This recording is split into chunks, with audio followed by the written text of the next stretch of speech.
Hey everybody, it's Jason Blaha here, and it's time for part 3 of the Q&A, so let me get my hat on and get to this first question. All right. Jason, I train very early in the morning right after I get up. Does it make sense to eat a quick digesting carb source before I head to the gym, or will it not make a difference due to the lack of digestion time? I eat a majority of my calories before I go to sleep the night before, but without eating. That would still mean I've gotten 8 or more hours without eating before training. Thanks for the help. All right, brother. Now, there is something to be said for the concept of carb backloading. I'm not a big fan of the whole carb backloading philosophy, everything involved with it, but the actual fact of eating a bunch of carbs late at night before a morning training session absolutely can boost performance, all right, because your glycogen is going to be pretty well stored up. However, the problem with that is that you are still fasted to some extent.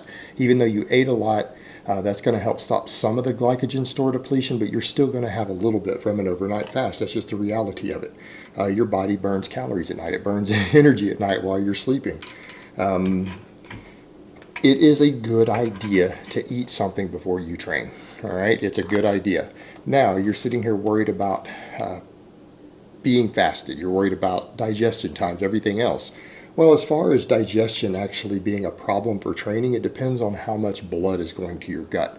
If you're eating a bunch of fiber, you're eating a bunch of fatty foods, yes, that might negatively impact your training and slow down digestion a little bit. But you know what? Like you said, some fast absorbing carbs, some pancakes, some rice, cereal, doesn't matter, even a little bit of fruit.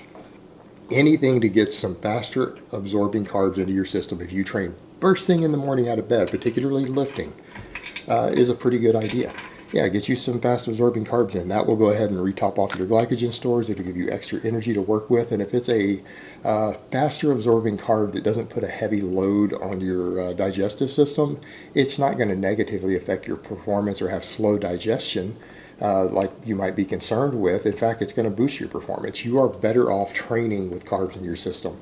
Anyone who argues against that, says, well, I seem to do better with this and that. No, you're full of shit. There's been so many studies over the years on athletes that we know that athletes who consume carbs before they train perform better.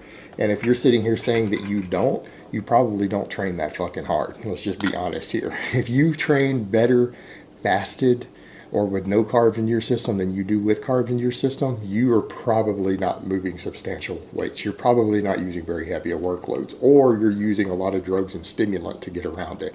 And you would be better off just eating carbs. All right, next question. Are the compound workouts recommended for beginners instead of the isolation ones? Which exercise do you suggest to get deltoid gain? Thanks. All right, what he means is that, all these programs out there, these novice programs and everything else, they have all these big, heavy compound movements as a primary focus with very little isolation.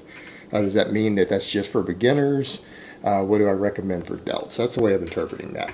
You focus on big, heavy compounds for your delts. You know what? Just like any other body part, you don't need to add isolation until you need to add isolation.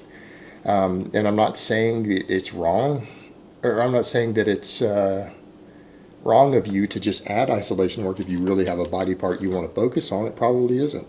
But it's when people think that they need to isolate every muscle in their body, that's when it gets ridiculous. That should never be necessary for maximum development. It just shouldn't be.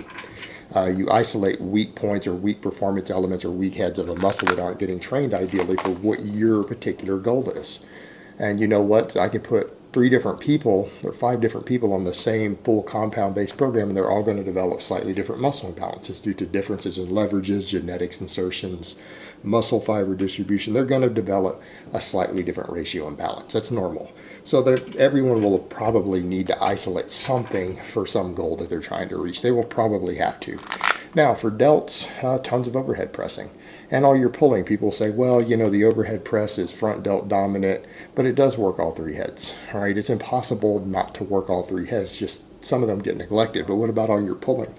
You're telling me that someone who's doing chin-ups and barbell rows isn't working the rear delt? And if it works the rear delt, it means it works the side delt. All right, you still get splashover effect, radiant effect when you work any head of a muscle that affects the other heads to a lesser extent.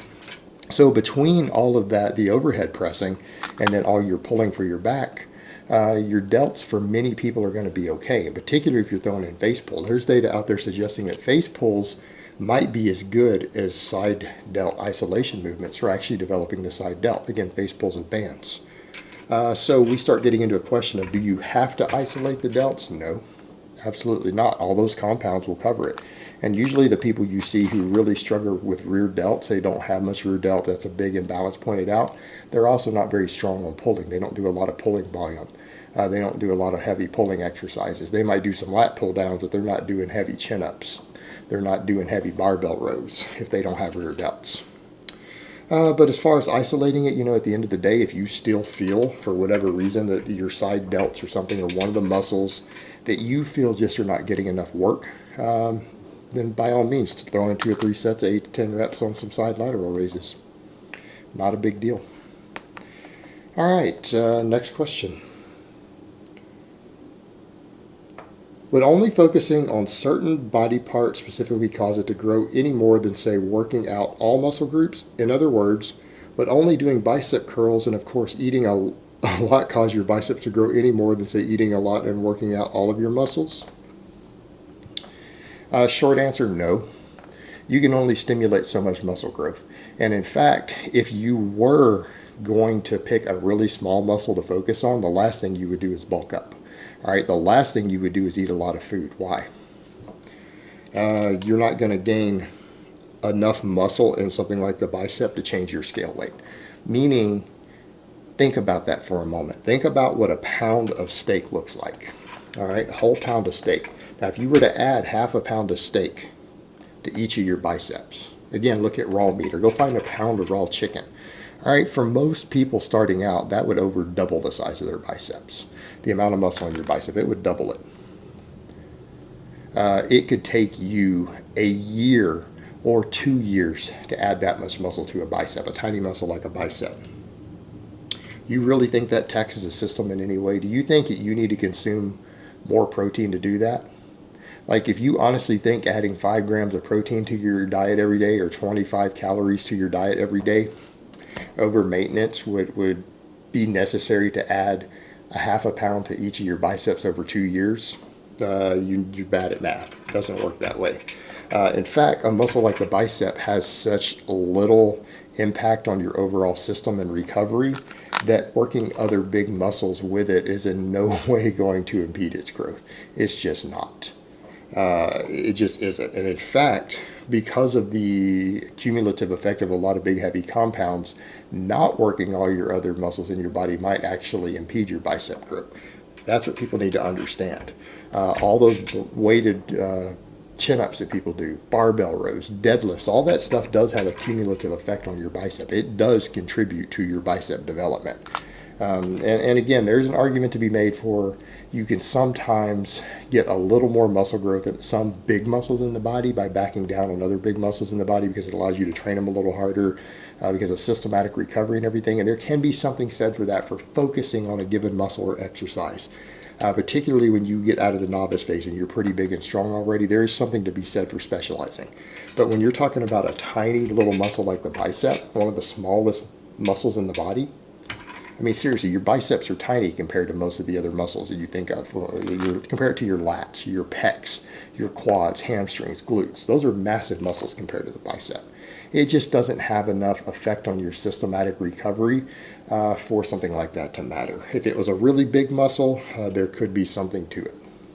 But a really small muscle like that, no, because it's so small in the grand scheme of things that it doesn't actually need much of your systematic recovery, your calories, protein, anything else. So the answer, absolutely not. All right, next question. Hi Jason, I urgently need your advice. A week ago I started getting pain at the hip flexor area of my right leg. I only feel it at the front part of the top of my leg. I feel it slightly when I'm walking downstairs, climbing. All right. Says he feels it especially when he's squatting. 3 months training experience following starting strength. He's saying now the pain is starting to get high enough that it's impeding his squat performance. It didn't for a while. All right, brother, what you need to do at this point, this is a short answer.